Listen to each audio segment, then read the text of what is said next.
ہماری روزمرہ کی زندگی میں طاقت کے وہ کون سے غیر مرئی اصول ہیں جو ہر بات چیت، ہر فیصلے اور ہر رشتے پر اثر ڈالتے ہیں؟ یہ ایک ایسا سوال ہے جو ہمیں ان چیزوں پر غور کرنے پر مجبور کرتا ہے جنہیں ہم اکثر نظر انداز کر دیتے ہیں۔ بالکل، اور آج ہم اسی گہرائی میں اتر رہے ہیں۔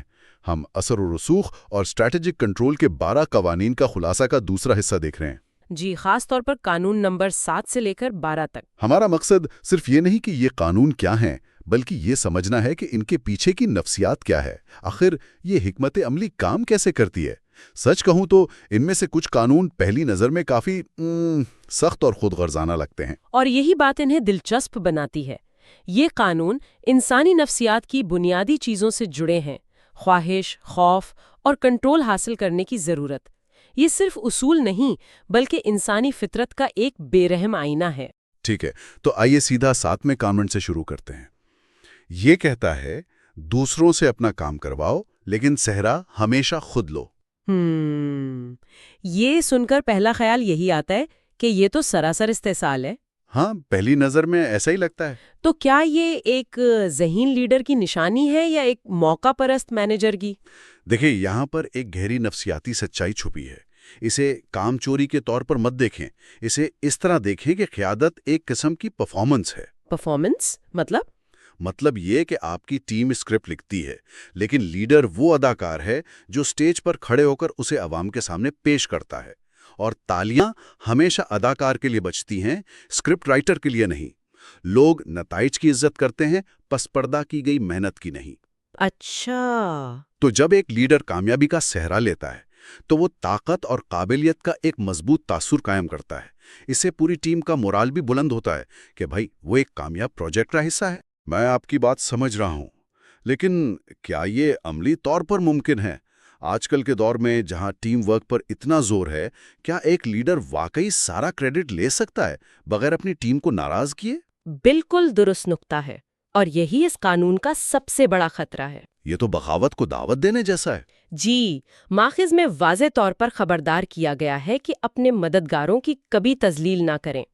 ایک ذہین لیڈر عوامی طور پر کریڈٹ لیتا ہے، لیکن نجی طور پر اپنی ٹیم کے ہر فرد کی محنت کو تسلیم کرتا ہے، ان کا شکریہ ادا کرتا ہے۔ اچھا، تو عوامی طور پر اور نجی طور پر فرق رکھنا ہے۔ بالکل، وہ انہیں یہ احساس دلاتا ہے کہ ان کی محنت کے بغیر یہ پرفارمنس ممکن ہی نہیں تھی۔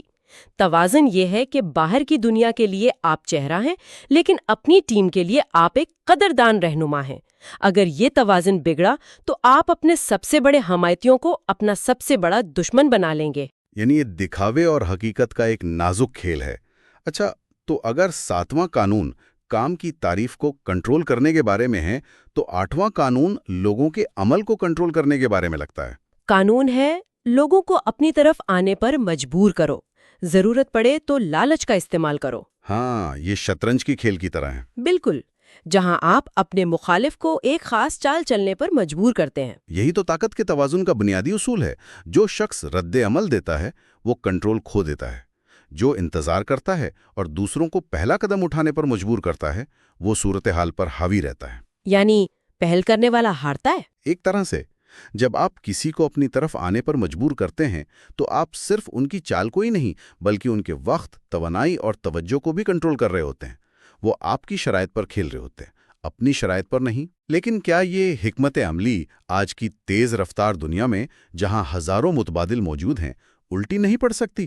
اگر کوئی برانڈ مصنوعی قلت پیدا کرتا ہے تو گاہک کسی دوسرے برانڈ کی طرف بھی تو جا سکتا ہے۔ یہ ایک بہت اہم سوال ہے۔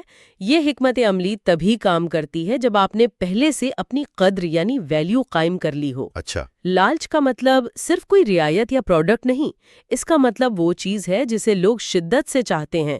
یہ آپ کی مہارت ہو سکتی ہے، آپ کا نیٹ ورک یا آپ کا منفرد نظریہ۔ اگر آپ کی پیشکش عام سی ہے تو انتظار کرنا بے وقوفی ہے۔ لیکن اگر آپ نے خود کو ناگزیر بنا لیا ہے، بالکل، تو آپ کا انتظار کرنا دوسروں کی بے چینی کو بڑھاتا ہے اور آپ کی قدر میں اضافہ کرتا ہے۔ خطرہ یہ ہے کہ اگر آپ بہت زیادہ انتظار کریں تو موقع ہاتھ سے نکل سکتا ہے۔ صحیح وقت پر صحیح چال چلنا ہی اصل فن ہے۔ جی، تو ہم نے کام اور عمل کو کنٹرول کرنے کی بات کی، لیکن اکثر سب سے بڑی رکاوٹ لوگوں کے خیالات ہوتے ہیں۔ یہ ہمیں 9ویں قانون کی طرف لاتا ہے، اپنی جیت عمل سے حاصل کرو، بحث سے نہیں۔ یہ تو ایسی بات ہے جو ہم سب نے کبھی نہ کبھی محسوس کی ہوگی۔ بے مقصد بحث سے شاید ہی کبھی کسی کا ذہن بدلا ہو۔ کبھی نہیں۔ اس کے پیچھے کی سائیکالوجی یہ ہے کہ بحث شاذ و نادر ہی منطق کے بارے میں ہوتی ہے، یہ انا کے بارے میں ہوتی ہے۔ جب آپ کسی سے بحث کرتے ہیں تو آپ ان کے خیالات پر حملہ نہیں کر رہے ہوتے، بلکہ ان کی شناخت پر، ان کی ذہانت پر۔ جی، ان کی شناخت اور ذہانت پر حملہ کر رہے ہوتے ہیں۔ اس کے جواب میں وہ دفاعی پوزیشن میں چلے جاتے ہیں اور اپنے موقف پر اور بھی مضبوطی سے قائم ہو جاتے ہیں، چاہے وہ غلطی کیوں نہ ہو۔ بالکل۔ لیکن جب آپ اپنے عمل سے کچھ ثابت کرتے ہیں، ایک کامیاب پروجیکٹ، ایک بہتر نتیجہ، تو آپ ان کے سامنے ایک ایسی ٹھوس حقیقت پیش کرتے ہیں جسے جھٹلایا نہیں جا سکتا۔ عمل خاموشی سے وہ کام کر جاتا ہے جو 1000 الفاظ نہیں کر سکتے۔ ٹھیک ہے، تو اگر عمل الفاظ سے زیادہ طاقتور ہے تو ہمارے ارد گرد کے لوگوں کے غیر محسوس جذبات کتنے طاقتور ہو سکتے ہیں؟ یہ بات ہمیں 10ویں قانون کی طرف لے جاتی ہے جو شاید ان سب میں سب سے زیادہ متنازع لگتا ہے۔ انفیکشن، ناخوش اور بدقسمت لوگوں سے بچو۔ ہاں، یہ سننے میں بہت سخت لگتا ہے۔ سچ کہوں تو یہ قانون سن کر مجھے تھوڑی بے چینی ہوتی ہے۔ کیا اس کا مطلب یہ ہے کہ ہمیں ان لوگوں کو چھوڑ دینا چاہیے جنہیں ہماری مدد کی ضرورت ہے؟ آپ کی بے چینی بجا ہے، لیکن اس کے پیچھے کی منطق ہمدردی کی مخالفت نہیں بلکہ جذباتی خود حفاظتی ہے۔ جذبات متعدی ہوتے ہیں، بالکل کسی وائرس کی طرح۔ اچھا؟ جی، ایک دائمی طور پر منفی یا مایوس شخص لاشعوری طور پر اپنی بے چینی، شکایات اور ناکامی کا احساس آپ میں منتقل کر دیتا ہے۔ وہ آپ کی توانائی کو ایک بلیک ہول کی طرح کھینچ لیتے ہیں، اور آپ ان کی مدد کرنے کی کوشش میں اپنی ذہنی اور جذباتی طاقت کھو دیتے ہیں۔ اور آخر میں آپ بھی انہی کی طرح محسوس کرنے لگتے ہیں۔ یہ تو ایسی بات ہوئی کہ جیسے آپ کسی دوست سے فون پر بات کریں جو ہر وقت شکایت کرتا ہو، اور فون رکھنے کے بعد آپ خود کو بالکل تھکا ہوا اور بیزار محسوس کرتے ہیں۔ بالکل وہی۔ ماخذ یہ نہیں کہتا کہ کسی کی مدد نہ کرو، وہ کہتا ہے کہ ان لوگوں سے بچو جو اپنی بدقسمتی کو اپنی شناخت بنا لیتے ہیں اور بدلنا ہی نہیں چاہتے۔ یہ ایک بہت اہم فرق ہے۔ جی، ایسے لوگوں کی مدد کرنے کی کوشش کرنا دلدل میں پھنسے شخص کو بچانے کے لیے خود دلدل میں کودنے کے مترادف ہے۔ نتیجہ یہ ہوتا ہے کہ دونوں ڈوب جاتے ہیں۔ اس قانون کا پیغام یہ ہے کہ اپنی ذہنی صحت کو ترجیح دیں۔ اس سے پہلے کہ ہم آخری 2 قوانین پر بات کریں، یہ سمجھنا ضروری ہے کہ ان تمام قوانین کو کس طرح پیش کیا گیا ہے۔ آپ نے غور کیا ہوگا کہ ہر قانون صرف ایک حکم نہیں ہے، بلکہ ایک مکمل ٹول کٹ ہے۔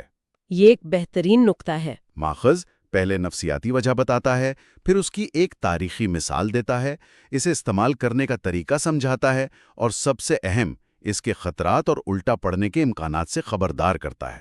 جی، یہ ڈھانچہ ہمیں انہیں صرف اصولوں کے طور پر نہیں بلکہ حکمت عملی کے اوزار کے طور پر دیکھنے میں مدد دیتا ہے۔ بالکل، جس سے ہم ان کے فائدے اور نقصان دونوں کو سمجھ سکتے ہیں۔ اور یہ ہمیں ایک مکمل تصویر فراہم کرتا ہے، خاص طور پر اگلے قانون کے لیے جو مکمل طور پر انحصار پیدا کرنے کے بارے میں ہے۔ جی ہاں، 11واں قانون، لوگوں کو خود پر انحصار کرنا سکھاؤ۔ یہ تو سیدھا سیدھا جوڑ توڑ یعنی مینیپولیشن لگتا ہے۔ کیا یہ ایک اچھا ساتھی بننے کے بارے میں ہے یا کٹ پتلی کا تماشا کرنے والے کے بارے میں؟ آئیے اسے جوڑ توڑ کے بجائے قدر یعنی ویلیو کے نقطہ نظر سے دیکھیں۔ اس کا مطلب لوگوں کو پھنسانا نہیں بلکہ اپنے اندر ایسی منفرد اور نایاب مہارتیں پیدا کرنا ہے کہ آپ ناقابل تلافی بن جائیں۔ ناقابل تلافی؟ مثال کے طور پر؟ اس کو اس طرح سوچیں، آپ کو طاقتور ہونے کے لیے CEO بننے کی ضرورت نہیں۔ اگر آپ دفتر میں واحد شخص ہیں جسے بگڑا ہوا پرنٹر ٹھیک کرنا آتا ہے تو اس لمحے آپ کے پاس ایک منفرد طاقت ہے۔ یہ تو بہت اچھی مثال ہے۔ مقصد یہ ہے کہ آپ زیادہ اہم چیزوں کے لیے وہ ناقابل تسخیر پرنٹر فکسر بن جائیں۔ جب لوگ اپنی کامیابی کے لیے آپ پر انحصار کرتے ہیں تو وہ آپ کو نقصان پہنچانے سے پہلے 100 بار سوچیں گے۔ لیکن کیا اس میں یہ خطرہ نہیں کہ لوگ آپ سے ناراض ہو جائیں؟ کیا آپ جان بوجھ کر معلومات یا مہارت کو اپنے تک محدود رکھ رہے ہیں؟ بالکل، اور یہیں پر توازن کی ضرورت ہے۔ انحصار خوف پر مبنی نہیں ہونا چاہیے بلکہ آپ کی قابلیت اور قدر پر مبنی ہونا چاہیے۔ اگر لوگ محسوس کریں کہ آپ انہیں کنٹرول کرنے کے لیے ان کی کمزوریوں کا فائدہ اٹھا رہے ہیں تو تو موقع ملتے ہی وہ آپ کے خلاف ہو جائیں گے۔ جی، یا آپ کا متبادل تلاش کر لیں گے۔ حقیقی طاقت تب آتی ہے جب لوگ آپ پر انحصار کرنا چاہتے ہیں، اس لیے نہیں کہ وہ مجبور ہیں، بلکہ اس لیے کہ آپ کے ساتھ کام کرنے سے انہیں فائدہ ہوتا ہے۔ خود کو ناقابل تلافی بنانے سے لے کر اب ہم آخری اور شاید سب سے زیادہ چلاک قانون کی طرف آتے ہیں، 12واں قانون۔ اپنے شکار کو قابو میں لانے کے لیے منتخب ایمانداری اور سخاوت کا استعمال کرو۔ یہاں شکار کا لفظ بہت سخت ہے اور یہ لفظ جان بوجھ کر استعمال کیا گیا ہے، ماخذ شائستہ سماجی زبان کو ہٹا کر اثر و رسوخ کے خام میکینکس کو بے نقاب کرنا چاہتا ہے۔ مطلب کوئی بھی تعامل جہاں آپ کچھ حاصل کرنا چاہتے ہیں وہ ایک قسم کا شکار ہے؟